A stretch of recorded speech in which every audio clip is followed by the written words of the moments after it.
And then I'm quickly overwhelmed by the idea that she's not here, and once again, the stupidest thing I've ever heard is a reality once more. I miss my auntie, I miss my homegirl, I miss my bestie. My aunt and I would always make fun of my mom because she never charges her phone. And it's always said, we would literally call each other and say, girl, why did her phone die in the middle of our conversation again?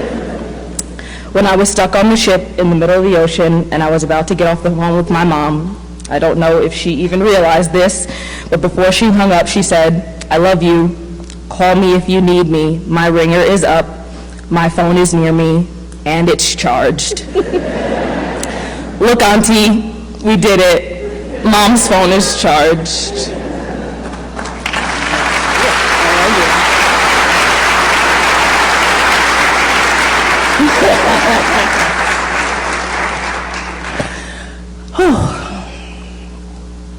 Tough day. All right, so there are so many things that I would love to say about my sister, Elise Finch Henriquez.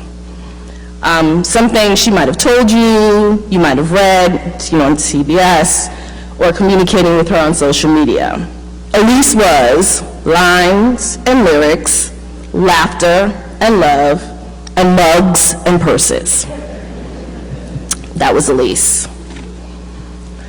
I wasn't sure which topic of conversation we would have when we were talking. We talked every day, usually 3 times a day, often to Greg's pretend annoyance. You're talking to your sister again?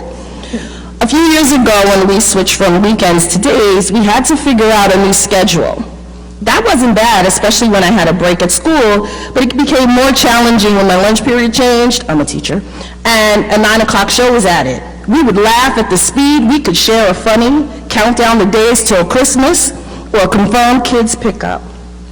I am definitely going to miss her calling saying, hi sister, are you shaping young minds today? And based on how the day was going, I would either say, yepper, or, Elise, I am trying, but they don't seem to want to be molded today. We would laugh and talk about the business of the day. Elise and I are no stranger to school talk because Mommy was an educator for more than 37 years. We always had an elementary school teacher guiding us. Looking back, that is probably how we ended up at the best elementary school in Mount Vernon. Probably in the whole state.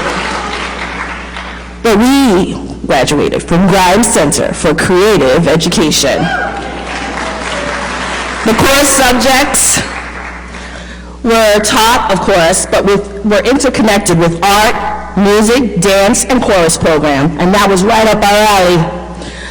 It was the Fame School before Fame was a movie. We were right here in Mount Vernon, 4.2 square miles. You could not tell us we weren't the best in Westchester. It was such a great education that to this day, pretty much everyone who went there could recite the school song, and we lived by it. We all come from different places, and we all have different faces. But once you get into that Grimes Center, education's so much fun. Learning the humanities, now we see what life is all about. Come and see what we are doing. You might like our style of grooving, but once you get into that Grimes Center, education's so much fun. Da-da-da.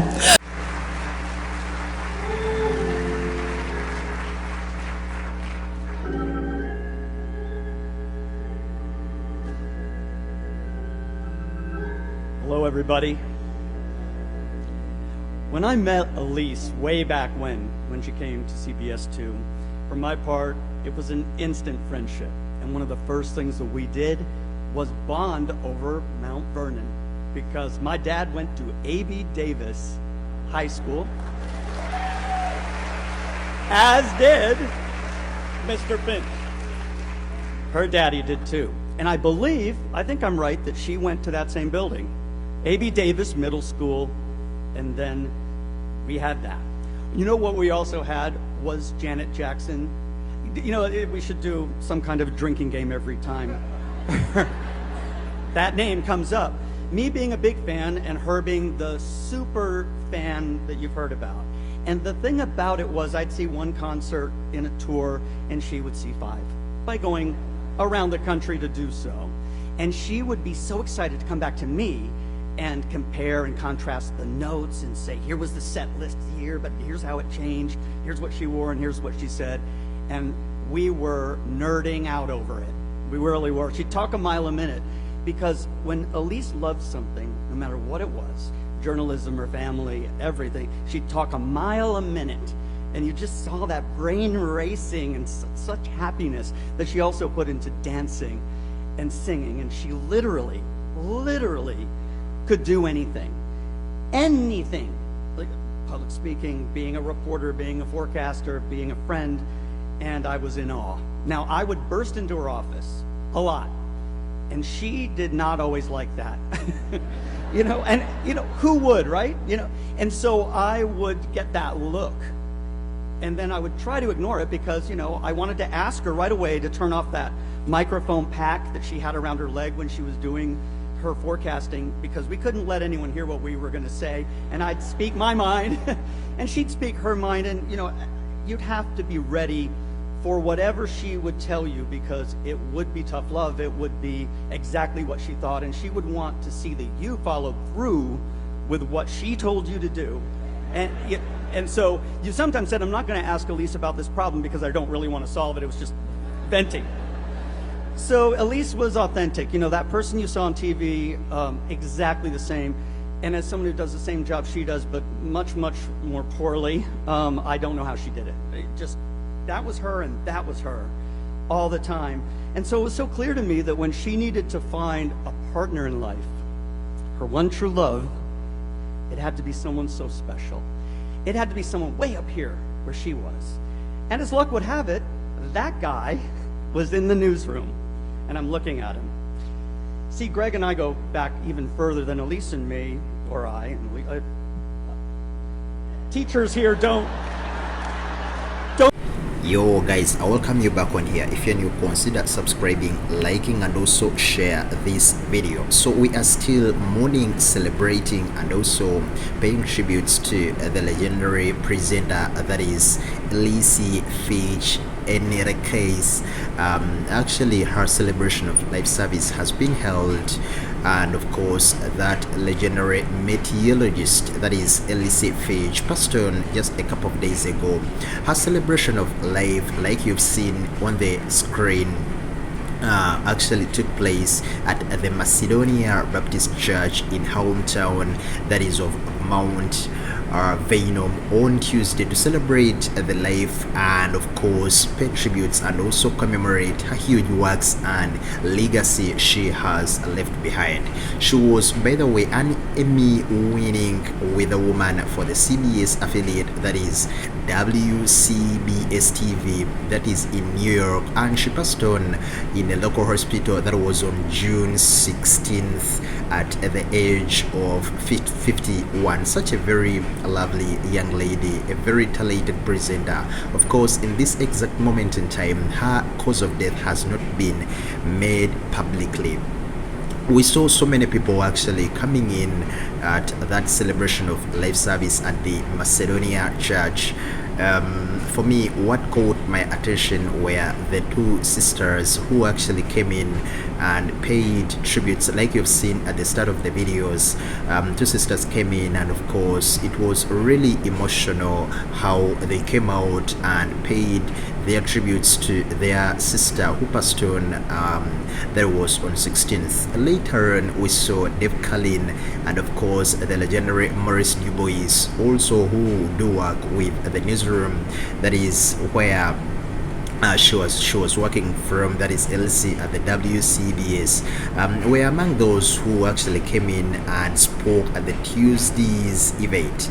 Dubois said Elsie embodied grace, which is also the name of the daughter whom she cared so deeply for in life. Ideally, even in her interviews and of course live streams, you could see that Elsie always considered her daughter as actually the very closest and the most lovable person she ever had in her life. She even said it a couple of times that she really loved her daughter, that is Grace.